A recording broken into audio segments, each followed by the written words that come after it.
All right, welcome to the program. It's Talk Sport on Global Television, and it's time for us to unleash all the big stories making the rounds in the exciting world of sports. My name is Anthony Bomodi, the King of Sport, and I've got my co-anchor right here in the studio, ready to unleash all the big stories making the rounds. Good morning, Tony. Good morning, viewers. It's an awesome weekend of a lot of matchups, and we can't wait to just unravel the stories of what happened during the weekend in the world of sports. All right, we start from home sweet home. That's what they say. We're beginning from the NPFL, where the big matches take place, and some teams fell below, while some teams maintained their stance. Let's begin by telling you that the Nigerian Professional Football League, the NPFL, witnessed a goal feast on March Day 29th with 4 home wins and 2 draws, producing a total of 21 goals across various centers in the country. Unlike the last match day, no away team secured victory this time, and it began with Enugu Rangers. Enugu Rangers' impressive unbeaten run came to a dramatic end in Katsina, where the Flying Antelopes fell 4-3 in a 7-goal thriller, the highest scoring match of the weekend. This marked the first time since 2017 that Rangers conceded 4 goals, with Abia Warriors being the last team to achieve that feat. Meanwhile, let's let you know that Aziz Faluku put the host ahead in the 7th minute, but Isaac Xavier equalized 3 minutes later. It was the Flying Antelopes. That's the result on your screen there. Rangers' struggles continued as Michael Ibe shot Katsina United back into the lead with a solo effort in the 16th minute. It was a brilliant goal. Meanwhile, Gordon Obaje restored parity before halftime, but Ibe struck again before the break to give Katsina a 3-2 advantage. It was the second half saw Andrew Idoko extend Katsina lead in a 63rd minute with Joel Odo grabbing a consolation goal for Rangers in the 81st minute with 51 points from 29 matches, a healthy goal difference. Rangers remain on top of the MPFL log for the 3rd week running. Meanwhile, Coach Fidelis Ilechukwu's men will next trade tackles with Abia Warriors on Sunday, 14th April, inside the Cathedral, talking about the Nnamdi Azikiwe Stadium. Other matches, it was Niger Tornadoes jumped to 9th place with a resounding 5-0 victory over fellow northern team Gombe United, while Clinton Jaffet and Ernest Chidebere scored quick fire goals in the first half, followed by strikes from Mohamed Hussein Bashiru Usman, who scored via penalty, and another from Jaffet again in the second half. Meanwhile, Lobby Stars edged out Yimba by a lone goal, while Heartland of Owerri continued their resurgence with a 3-1 spanking of Sporting Lagos. The matches between Kwara United and Bende Insurance in Ilori and Sunshine Stars against Bayelsa United ended disappointing note for the home teams, as this all settled for a 1-1 draw. All right, Udi, let's look at the first round of matches. Very interesting scores we saw there. We saw the top team, talking about the Flying Antelopes, Enugu Rangers losing to Katsina United. A very tough game for Rangers, but for Rangers to lose against Katsina 3-2, it showed how very tight Katsina United were playing at home. Yeah, it's it's mostly difficult to crack and then get a win away from in the Nigerian Premier League, because everybody tries to defend their home page and then try to get at least a draw, that's if not a win. So that's obviously what played out between Enugu Rangers and Katsina United. And Katsina United know the form at which Enugu Rangers are playing at this point, so they prepared themselves and then they came out to play. And then they didn't just come out to get a draw, they came out with the intensity to win. Enugu Rangers is a very big club, big team in terms of Nigerian Professional League, and the level at which they are going now, they're actually going in for the title. But Katsina United are also trying to come up so they can also make it to the CAF Championship in the next season. So despite the whole way the whole game played out, and then it played out well for Katsina United, given the fact that we were able to secure the win, despite it wasn't an easy win, because it was a back-to-back score. That showed 4-3, 7-goal thriller. Yeah, it's a 7-goal thriller in one match. That showed how these boys are hungry. Both teams wanted to win. Just wanted to win. They wanted to deliver the goods for their fans and then for the future of the team as well. So it's actually wonderful what happened. But at the end of the day, well, luckily Enugu Rangers are still top in the league, third week straight, and because of the goal difference. Yes, just because of that. You see, everything in football is very, very important. It matters, yeah. It matters so much because had it been they don't have that goal difference, yeah. Probably they would be maybe second or third on the log table, but now they are still maintaining their number one spot because of goal difference. I'm happy for Katsina United. They were able to secure a win, and that was where I served. So okay, I kind of you feel love for them. I feel love for them. Yeah. Okay, let's look at Heartland of Owerri resurgence. This Southeast teams looks like they are beginning to bounce back really hard. A 3-1 victory for Heartland of Owerri, a very good result for them as they tend to run out of relegation zone. Yeah, Heartland of Owerri has actually been teams that have been on the top of the Premier League log, in the recent years, but I don't know what really happened to the previous in Wyoming National. Yeah, so they were, represented us in the CAFs and all of that, but now I don't know what happened, but the fact that they have realized that, okay, this is not where we used to be, so now it's showing that their work ethics is changing. They are being more disciplined to win games. So that's the result. And then we're just hoping to see better, to see them if they can come out totally from the relegation zone and maybe finish maybe among the top 10 or maybe top 5 in the league. All right, let's look at how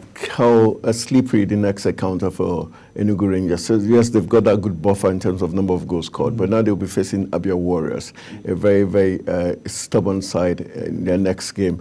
How key is it for the Flying Antelopes to be at their best to be able to beat Abia Warriors? Because Abia Warriors at home, away, they're very, very stubborn side, especially when they're playing against their eastern neighbors. Yes. One, it's about bragging rights. Yeah, bragging rights. Yeah, because among the eastern teams it's a whole lot of bragging rights. So now, Abia Warriors are fast players. Their attackers are so swift and fast. So Enugu Rangers need to and they're going away from home again to play. So now they need to do something well about their defense because they had a lot of defensive errors. That was why they were able to concede that much at Katsina. So if they don't do something about the defense, despite the fact that they have good midfielders and then good attackers, they have goal scorers on that team, but if they don't get to work on their defense, they are still going to concede more. Abia Warriors are very, very stubborn, and again, they'll be playing at home. So these guys will also want to win because they are obviously not, contending for the championship totally, but they need to that bragging rights. They need to at least get a draw. And Enugu Rangers now would want to maintain their top spot, not just because of goal difference, but they are looking for points. So Abia Warriors obviously knows it's in the mind of Enugu Rangers, and then they'll want to defend and then play for them not to get that which they are coming to get. All right, enough of some. Let's just show you the fixtures of the match for the MPFL. We've got fixtures. There's going to be a cracker today in the Nigerian Premier League. Let's see, it's going to be Kano Pillars taking up Suiting. Yes, these are two traditional teams. Kano Pillars will be trading tackles with Shooting Stars of Ibadan, and it's going to be 4 p.m. Nigerian time. Let's look at that fixture. Kano Pillars, no doubt, aiming for the continent. Shooting Stars are just trying to climb within first 10. How key is it going to be for Kano? The Sani Abacha Stadium in Kano is always a fortress for Kano Pillars, and with the thousands of fans who are always very hostile and very supportive of the Pillars team. Rabi Ali, how important is victory going to be for Pillars? But they're going to be facing a team who is a traditional team, Shooting Stars of Ibadan, who are no pushovers, and they will be coming with a lot of experience, a lot of crowd coming from Ibadan. Yeah, the Shooting Stars, whenever they travel, they tend to travel with a few of their fans. So that's a motivation for them alone. And then now, Kano Pillars, they had a devastating loss against Eyimba Warriors. So they got smacked 5-0. Yes. So now they are playing at home. So they would want to, correct that and then see if they can at least get a win. But the thing now, and the level, this is the second standard of the Nigerian Professional League. Everybody is out because if you don't perform now, you wouldn't like where you will find yourself.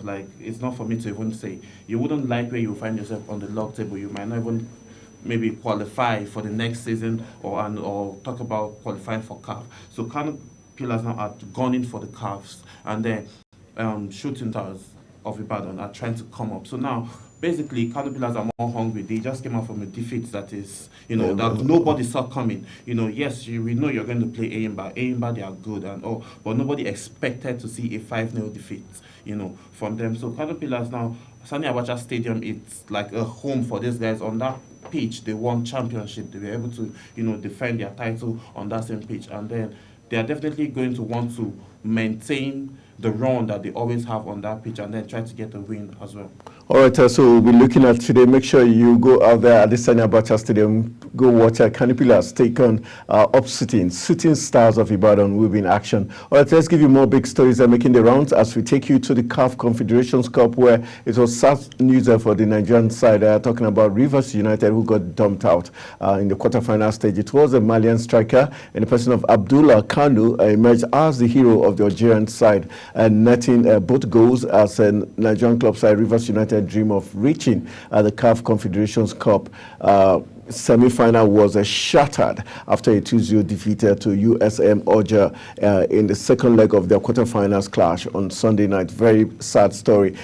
Despite holding a 1-0 advantage from the first leg played in Nigeria, the Pride of Rivers were ultimately outclassed by the reigning champions USM from Algeria, who had overturned the deficit in the dominant display, securing a 2-1 aggregate victory. Malian striker Abdullah Kanu emerged as the hero for the Algerian side, netting both goals. He opened the scoring in his 37th minute from close range and added a crucial second in the 74th minute, extinguishing any hopes of a Rivers United comeback. USM Oja started with a clear attacking intent, pressuring the Nigerian side from the onset. Their persistence paid off with Kanu's first half strike. The second half saw them maintain control, although the midfield became more congested. Rivers United threatened, but that was barely all they could do when Andy Ogba's header rattled the crossbar in the 72nd minute. For me, I thought it was a goal, but Kanu's second goal shortly sealed the deal for USM of Algeria. Victorious UM will now continue the quest to defend their title as they face the Moroccan side Bakeni in the semi-final pairings. It's very sad every time we see Nigerian club sides. At times they qualify for the quarterfinals, at times they just qualify for the first round. But Rivers, last week I made mention of the fact that 1-0 victory wasn't good enough when you're facing an Algerian, a North African side who are very crafty. They know all the antics in the book, and they just practically lost out. Yes, they practically lost out, and for me, I totally blame them for losing out because, when they would have done the deal in Nigeria. Yes, because they got the first goal in the early halves of the first half, and then they had more than 15 chances again in that same, in the whole of the remaining first half and second half. They had over 15 chances where they could score goals, and then they were just not clinical. They were not clinical. Yeah, they were just supposed to put it to bed in Nigeria here, and then just go and pack the bus, and then come back, and then start planning and talking about going to play the semi-finals. But now they have lost that, and then I'm not just happy though. They tried coming back, but it's these Algerian sides were so technical. The way they defended massively, and they attacked massively. So that's the result right there. And as defending champion, has USM of Algeria proved the reason why they are truly the defending champions? Yes, they have. It's obvious. There's no questions that need to be asked anymore of them because fine, we came from back. We came all the way from the back to, get this win. We lost 1-0, and then we came to, get the win, and then scoring Nigeria, and then even, creating chance for them to, not making errors for them to get to score. So this shows that, yes, they are champions, and then for you to take a champion, that you need to really, really do the work, and then not take any chance for granted, because the Rivers United side actually took a few chances for granted, and then they paid dearly for it. All right, they paid dearly for it, and very sad. That's how we're going to wrap up the local scene. Let's move to the international scene, where we're looking at big stories making the rounds.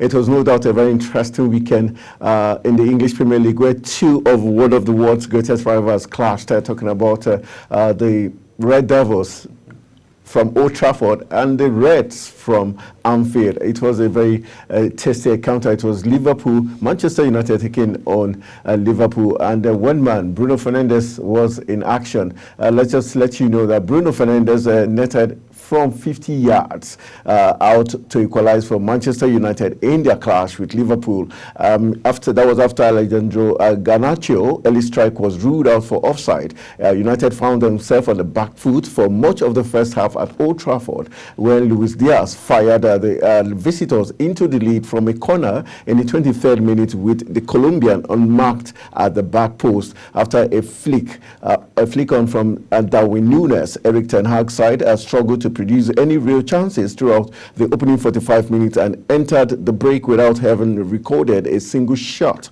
Meanwhile, Jurgen Klopp's side registered 15 shots during the first half of their Premier League clash on Sunday afternoon. Despite their struggles, United would finally make through courtesy of Bruno Fernandes after a restart. The Portuguese midfielder capitalized on a mistake from Jarell Quinça, intercepting a poor pass from the young defender just beyond the halfway line, and it was Fernandes with an amazing strike. Let's look at the Portuguese.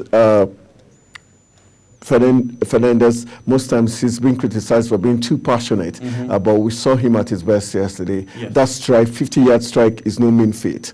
At all. It's not. Like, that strike is, something Paul Scholes. I just remember. Thank you, Paul Scholes. I just remember Paul Scholes. Scholes, because that's the David Beckham, those range that those guys score from, and whatever time they score from those ranges is always amazing. And I'm just happy that Fernandes got to score that goal yesterday, and it shows like the passion he wants, and then how far he wants Manchester United to go as a team. And I guess they were playing for Erik ten Hag yesterday because they all came out. They know definitely it's Liverpool, and then there's this rivalry against this two sides, and then the shades that were also thrown by Pep Guardiola. So all of that, these guys came out to play, despite they had a slow start in the first half, but they came back in the second half and then showed that yes, we have something to prove, and then we have something that we want to fight for. So that strike from him, and again the other goal from Kobbie Mainoo. Yeah, that's the man we're talking about. Kobbie Mainoo, the next player we're talking about. He scored his first professional goal for Manchester United, and what a goal! That goal reminded me of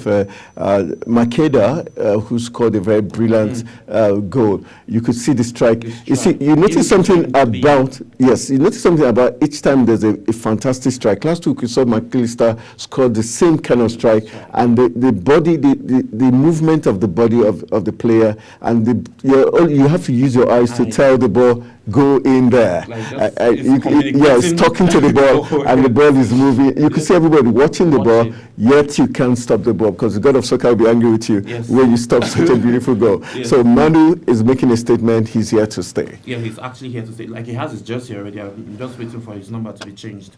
True. I think he's likely to take probably the number 8, or if Rashford is sold, this guy might just crest the number 10 jersey for Manchester United. But Mainoo's goal, which will still be fondly remembered even if it didn't prove to be the winner, was cancelled out by a late Liverpool penalty scored by Mohamed Salah. For Mainoo, this was 3 points that got away from Erik ten Hag's side. It was Aaron Wan-Bissaka's rash challenge on the substitute Harvey Elliott that caused Wan-Bissaka. Yes, he's called the Spider-Man because he has a way of getting the ball from his opponent, but do you think his challenge, he was ill-timed? Yes, that was what happened. Timing is very, very, very important. When you go for strikes like that or tackles like that in crucial areas, timing 18-yard box. Yes. So timing is very, very of the essence. So that was what cancelled that goal. If not, Manchester United kind of did a bit better than they used to do in their defense. They did better because a lot of defensive errors happened with Manchester United and Chelsea just this past week. That's why Chelsea was able to run away. Palmer was able to run away and then just get strikes like that in stoppage time. So they need to do more, and then about their defense, so that clumsiness like this, because Man U were ready to put that to bed apart from this penalty, because there was no real chance again that was created by Liverpool.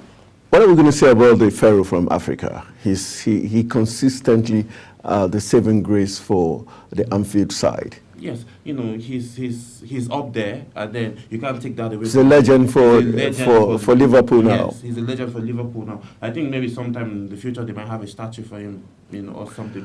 But he whenever he's called upon to, he delivers always, whether from the sport or creating chances and then always scoring the goals and then getting the ball and then netting the goal. He always delivers. He always delivers. That's just it for Mohamed Salah. All right, that's Mohamed Salah on your picture there, your picture screen there. He is the Pharaoh from Egypt and from Africa. We're so proud of him. All right, one man is talking. We're still talking about the big derby between Liverpool and Manchester United. It doesn't just go away. Virgil van Dijk admits Liverpool's 2-2 draw at Manchester feels like a loss, as it's he claims it was their fault. But just to let you know that Liverpool captain Virgil van Dijk has been handling timely advantage to their title rivals, claiming their draw at Manchester feels like a loss. The Reds dominated in the first half, but only led 1-0 through Luis Diaz's acrobatic effort. United responded with 2 goals through Bruno Fernandes and Kobe Manu before a late penalty by Mohamed Salah rescued a point for Liverpool. After having 25 points and wasting a host of golden opportunities, Van Dijk was much more defeated than his manager at full time. Let's look at Van Dijk. This is the second time in a row, 2 weeks in a row, that Van Dijk seemed to have always been one of the problems in the defense line for Liverpool. Do you think Van Dijk has passed his prime? Do you think it's time for Liverpool to begin to rejig their defense line? It's actually good for, Van Dijk is actually a good defender. No doubt. Yeah. No doubt. But like I always say, you need to start having other plans way before this guy is, totally fades out.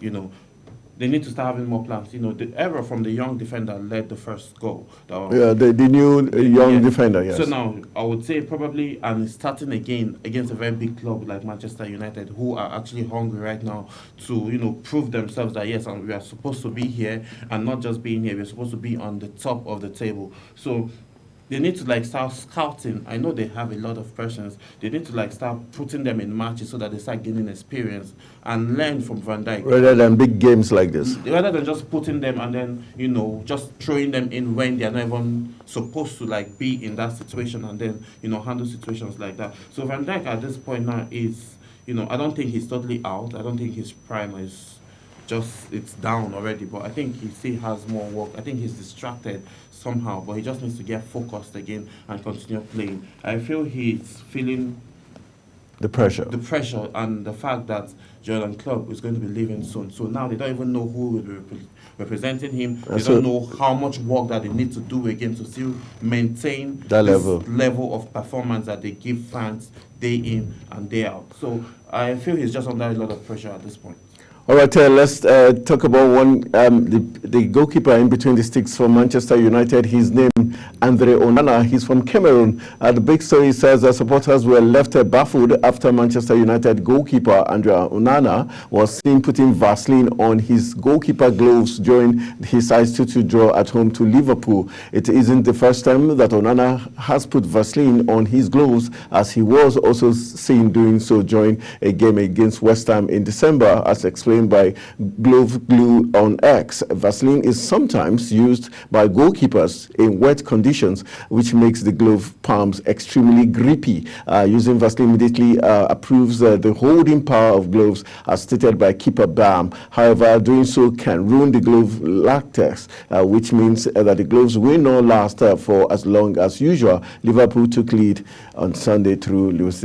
And when I was talking that, I don't know, I just noticed Odi was smiling. I don't know what's putting Vaseline in the gloves reminded him of a shady guy. So let's look at Onana. Okay. Sebastian is joining in the chuckle.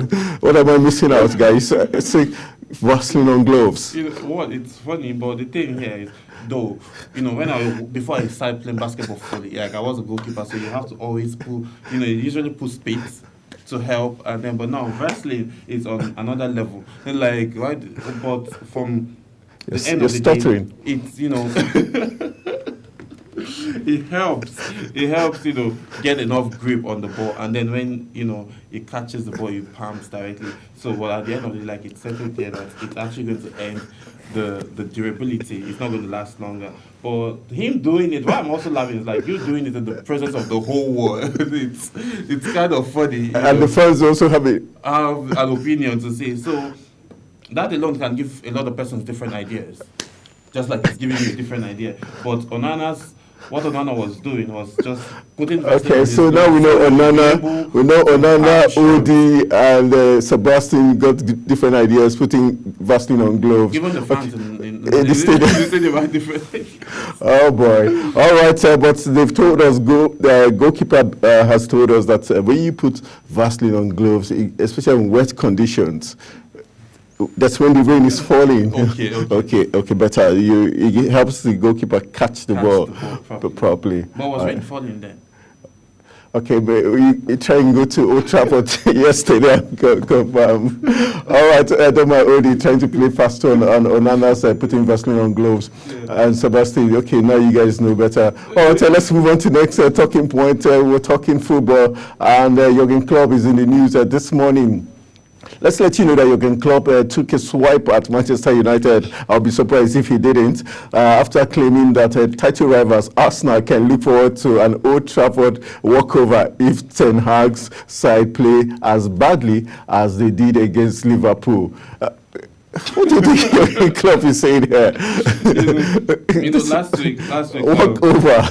Last week, Pep Guardiola took a swipe on and said he was going to support Man U to beat Liverpool. And now Jurgen Klopp saying the same thing. So Arsenal is going to get a walkover. So it's just so funny that they just keep coming at Manchester United. And I know this is kind of foiling Manchester United to do better and then prove this guy is wrong. So I would just advise and just hope Eric Ten Hag just go back to his drawing board and really rethink and not just be emotional about the things that's being said about his team. So swipes everywhere. I don't know. Swipes are just coming. All right, that's what happens when there's a old rivalry between two very big teams. Talking about Liverpool and Manchester United.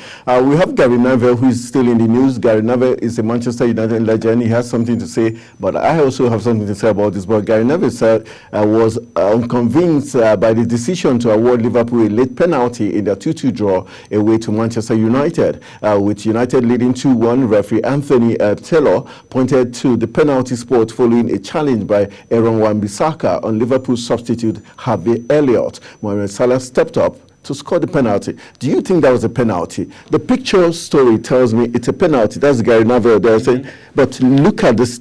If they remove that Talk Sports stuff, you see, he caught the player. It's a foul. It's a foul. So I wonder why Gary Neville is saying it's not a foul. It's obviously a foul. Probably because he's a Manchester United legend, he believes, or maybe he's saying the time frame. At the time when they gave that penalty, he would have overlooked it. But you can overlook it. At this point now, it's a crucial moment. But we have seen referees overlook it, especially when it has to do with derbies. True, we've seen some referees, overlook it. So these guys are actually different. And some fans are talking here. Obviously, fans will always say Elliott dived before Wan-Bissaka touched him. Even in reality, AVB didn't touch him. VAR is useless.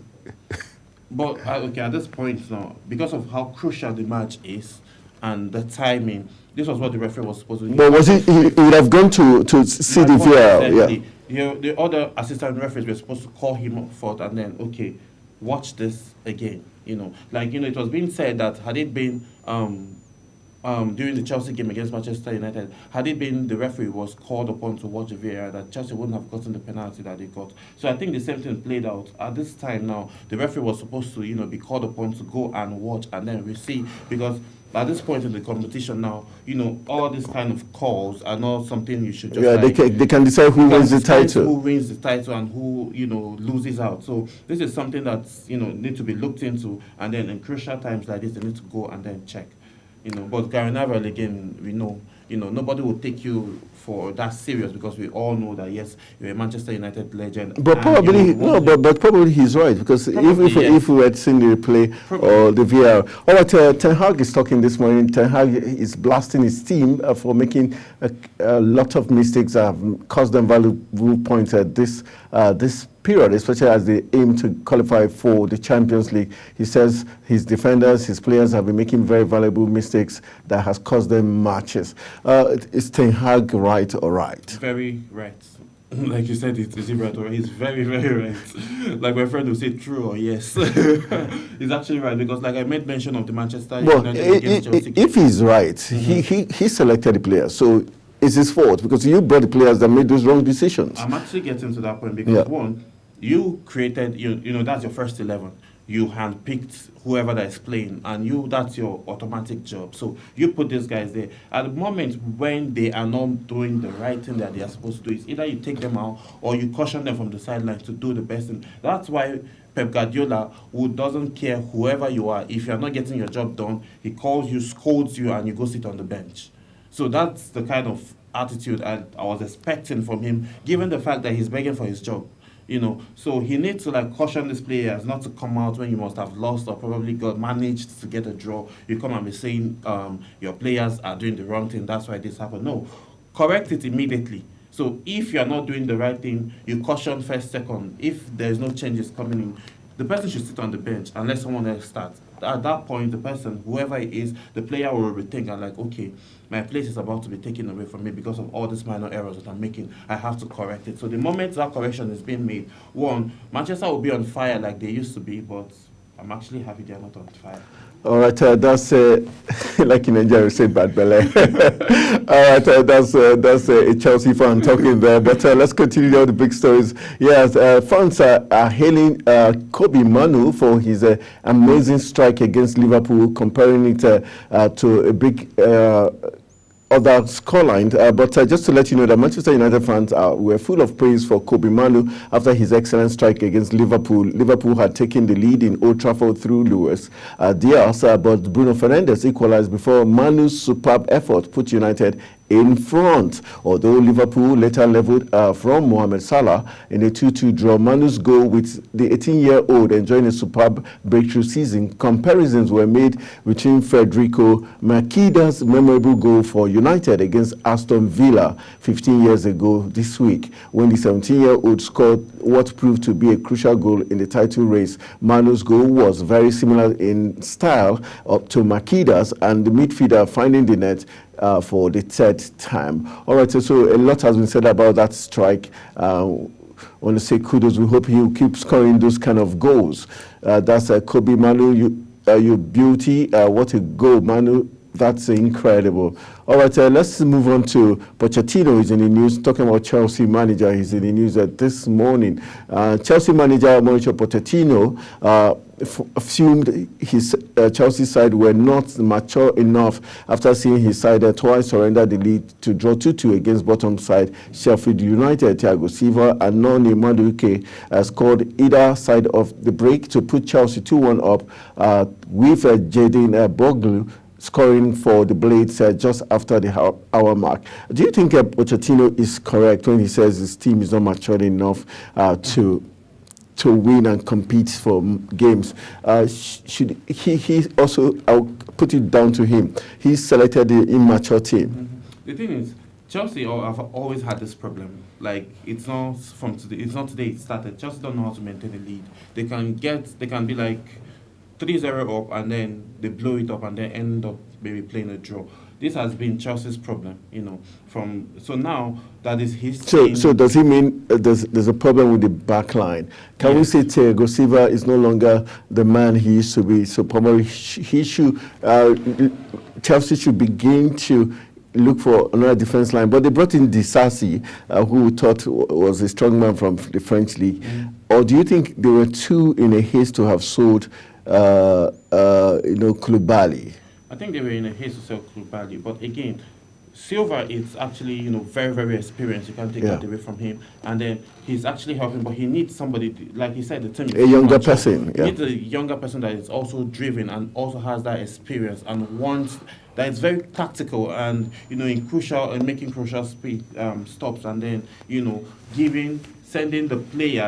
sending an attacker a different angle in which you should go, not like giving them room to face your goalkeeper and then try to net a goal. So at this point now, I think Chelsea now, Pochettino, this is what he should do. He should, create a team, select a team. Yes, Chelsea always blew up their leads, and it's really, really something they need to work on, because that's one of the reasons why they are, I think, on the 10th, number 11 or number 10 on the Premiership table. So all of this is something that is really affecting the whole squad at large. So they need to start rebuilding. Given the fact they are still in the process of rebuilding, they should continue rebuilding and then get younger defenders who are very strong and very, very tactical. All right, that's the Blues there. We hope they will be able to get it right. We'll go for a very quick break. When we return from the break, the program continues. Stay with us.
Welcome back. You're still watching Talk Sport on Global Television, and we're still looking at big stories making the rounds. Let's take you to the Emirates, where the captain of the Gunners, talking about Martin Odegaard, is saying the team shouldn't be scared of Harry Kane as he returns back to North London after leaving for Bayern Munich. He's been in imperious form this season, talking about Harry Kane, who has scored 32 goals in 28 Bundesliga matches. And this same person is the Tottenham's all-time highest goal scorer, having scored 280 goals in 435 appearances for Tottenham Hotspur. All right, let's look at Matt Odegaard. He's saying Arsenal should respect Harry Kane as he comes back to town, but they shouldn't fear him. How wouldn't you fear a man who has scored 32 goals in 28 Bundesliga matches, who has also scored amazing 280 goals in 435 matches for Tottenham all-time highest goal scorer?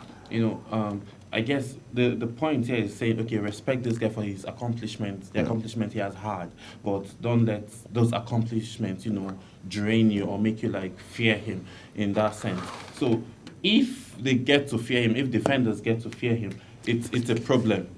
It's a problem for the team because he's going to score more goals. And then you won't, play properly. You won't, attack or defend him the way you're supposed to defend him. So it's actually amazing that, he's bringing this out now, because he has scored 32 goals in the Bundesliga League, and then he has scored over 200 goals in the Premiership. So Harry Kane is a massive player, a very good striker that knows where the post is and can score goals from any angle. The fact that they're saying they shouldn't fear him, it's something he's insisting the fact that, okay, I'm confident in this guy that you can deliver and then you can play a very good defensive game against this guy. But if fear comes in, fear is a factor that can, demoralize the whole team and then can cost them the chance of, advancing to the next round of the Champions League. But the fact that they're already singling him out, doesn't that tell us the mindset of the Arsenal team? You can't have a Harry Kane coming to play, in against you, and then you won't single him out. You will obviously, pay more attention to him, because he's like the one with the gun, and he can just, explode at any time and just keep firing, and then at the end of the day you suffer. It's just like no team will want to be playing against, a team where you have Messi and Ronaldo, and then not pay attention to Messi or Ronaldo. All right, let's see how that's going to pan out. Let's take you to Turkey, where Fenerbahce, remember what happened when Fenerbahce had the match with Trabzonspor, and there was a fans invasion, and it also led to our own Osayi Samuel, who got into the fight and was also had to be, need to face a panel last week, even though he wasn't sanctioned. But Fenerbahce is still protesting whatever happened that day. And what happened was in the Turkish Super Cup, what they did, they decided to feed their under-19 team to play in that final, and at a point also stage the workout. For you, do you think Fenerbahce is making their intentions to, has made enough of their intentions to the Turkish Football Federation? Because now Fenerbahce forfeited their Turkish Cup Super Cup clash against Galatasaray in bizarre scenes. Galatasaray were declared winners, with Fenerbahce feeding an under-19 team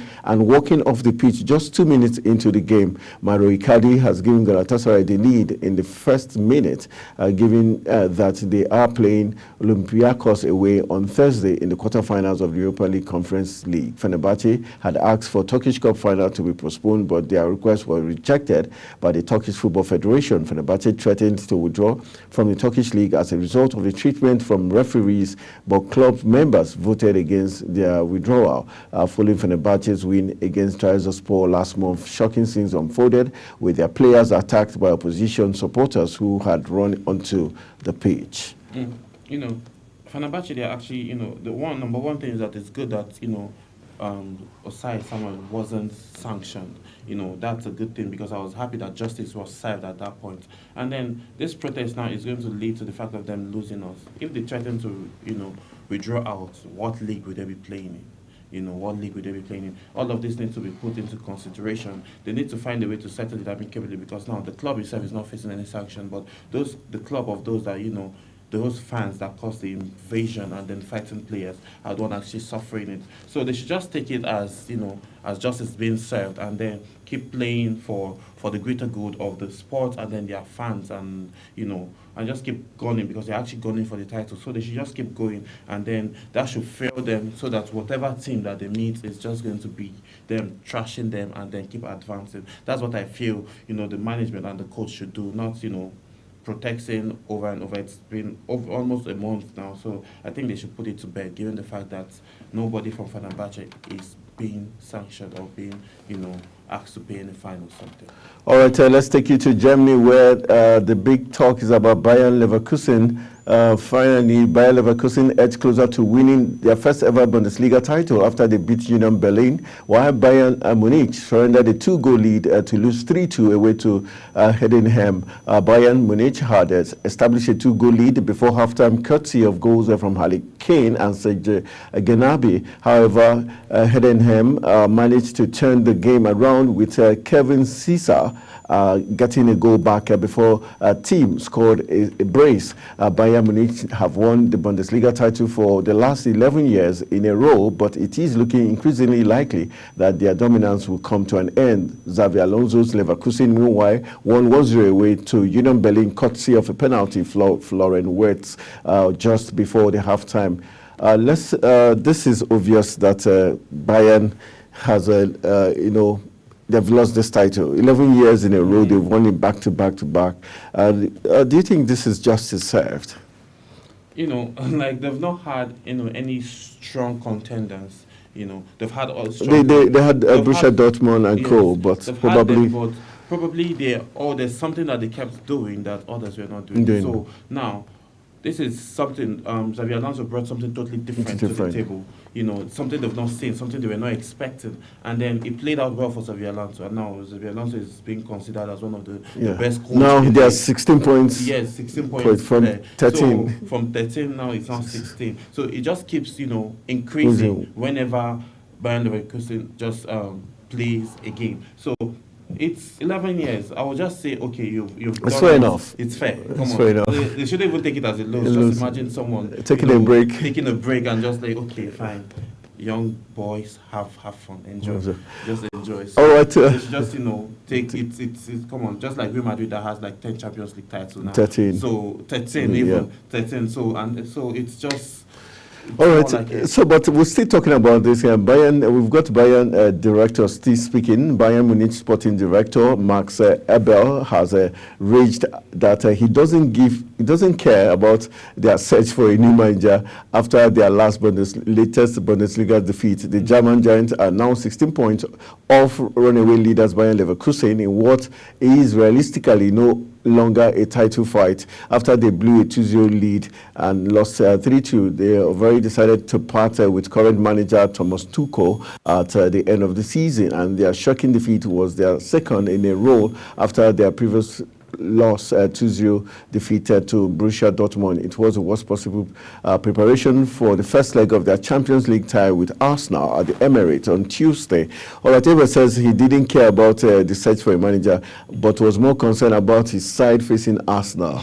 Do you think his concerns are genuine, knowing that they're going to be facing an Arsenal that is on the up and Bayern seem to be losing steam? You know, like, okay, he's actually being genuine and being truthful, because since Thomas Tuchel, you know, said he's no longer, you know, he gave up. Even before it was even when he had the chance of getting to 21 points. Yeah, so he actually gave up. So this is what is playing out on the team now, because it's affecting the team spirit and all.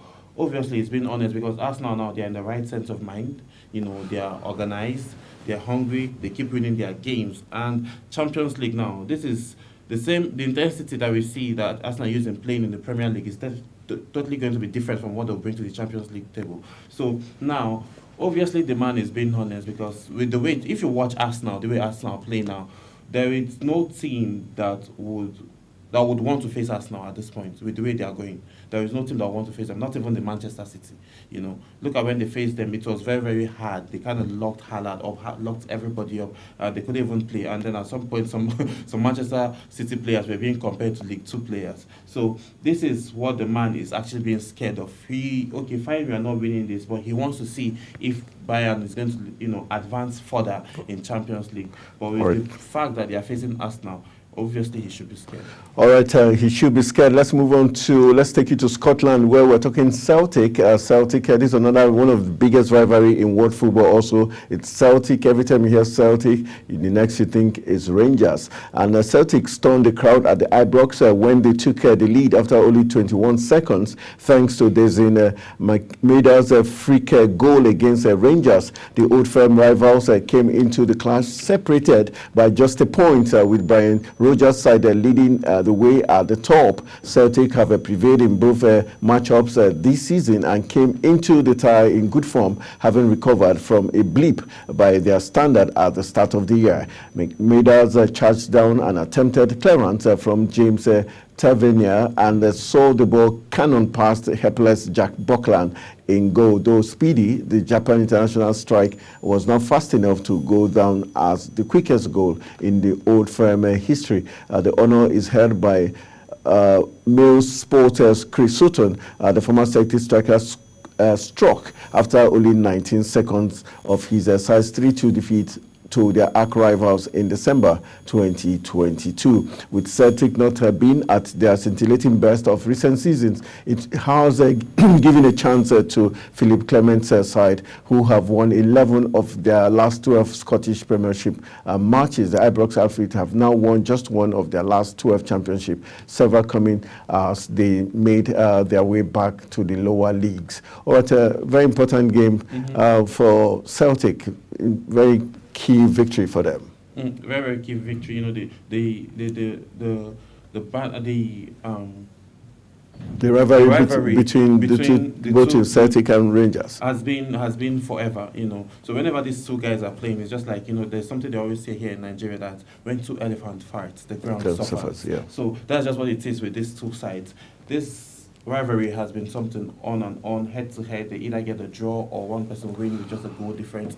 And then Celtics, you know, getting their first goal at the early stage shows that, okay, we know the Griffon now. Like, whatever you're coming with, we're ready. So that's just what it is. And it's so much, you know, to be watching, you know, Celtics and Rangers. It's almost just beautiful, the rivalry they have. All right, let's move on. Let's go to France. That's where we're going to pack our own bus today. We're stopping in France, where PSG has been accused of lacking respect for Ligue 1 after arresting several top stars for their clash with Clermont, with the club 9 points clear at the top of the league. Luis Enrique feeded a heavily rotated side to take a relegation threatening Clermont at the Parc des Princes. Kylian Mbappe, Marquinhos, Achraf Hakimi were all named on the bench for the Parisian club, with first-choice goalkeeper Gianluigi Donnarumma also left out of the starting 11. The club's decision to rest key players ahead of their Champions League quarter-final clash with Barcelona almost came to bite them. However,